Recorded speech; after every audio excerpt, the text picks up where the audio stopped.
DA নিয়ে আবারও খুব গুরুত্বপূর্ণ আপডেট। 6 দিন পর 10 বছর পূর্ণ হবে ষষ্ঠ পে কমিশনের।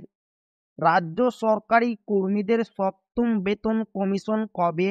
সমানে ডিএ বাড়ছে কেন্দ্রীয় সরকারি কর্মীদের, সেই তুলনায় বাংলা অনেক পিছিয়ে। কেন্দ্রীয় সরকারি কর্মচারীদের সঙ্গে মহার্ঘ ভাতা তথা ডিএর ফারাক নিয়ে রাজ্য সরকারি কর্মচারীদের গভীর অসন্তোষ। তার উপর কেন্দ্রের অষ্টম বেতন কমিশনের সুপারিশ 2026 সালের 1 জানুয়ারি বাস্তবায়িত হওয়ার কথা। কেন্দ্র যেখানে অষ্টম পে কমিশন গঠনের পথে, সেখানে রাজ্য পড়ে আছে এখনো ষষ্ঠ পে কমিশনে। বাংলায় কবে সপ্তম বেতন কমিশন গঠন হবে, এই প্রশ্নই এখন সকলের মনে। 2026 সাল আসতে হাতে আর মাত্র 2 মাস। তারপরেই কেন্দ্রীয় সরকারি কর্মচারীদের জন্য থেকে লাগু হতে চলেছে অষ্টম পে কমিশন।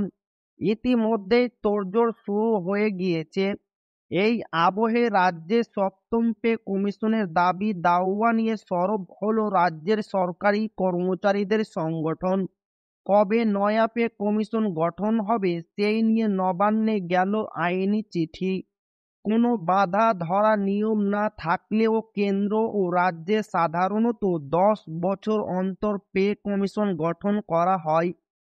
পশ্চিমবঙ্গে ষষ্ঠ বেতন কমিশন গঠন করা হয়েছিল মমতা বন্দ্যোপাধ্যায় ক্ষমতা আসার পর প্রথম মেয়াদে। 2015 সালের 27 নভেম্বর পে কমিশন গঠনের কথা ঘোষণা হয়।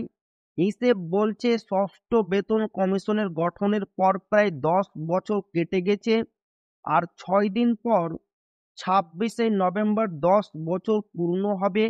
এই প্রেক্ষাপটে সপ্তম পে কমিশন গঠনের দাবি উঠছে। তো এই ছিল ডিএনএ খুব গুরুত্বপূর্ণ আপডেট যা আপনাদের মাঝে শেয়ার করলাম। তো ভিডিওটি ভালো লাগলে অবশ্যই আপনার বন্ধুদের শেয়ার করবেন যাতে তাদের উপকার হয়। তো আবারও দেখা হবে ডিএ রিলেটেড খুব গুরুত্বপূর্ণ ভিডিওতে।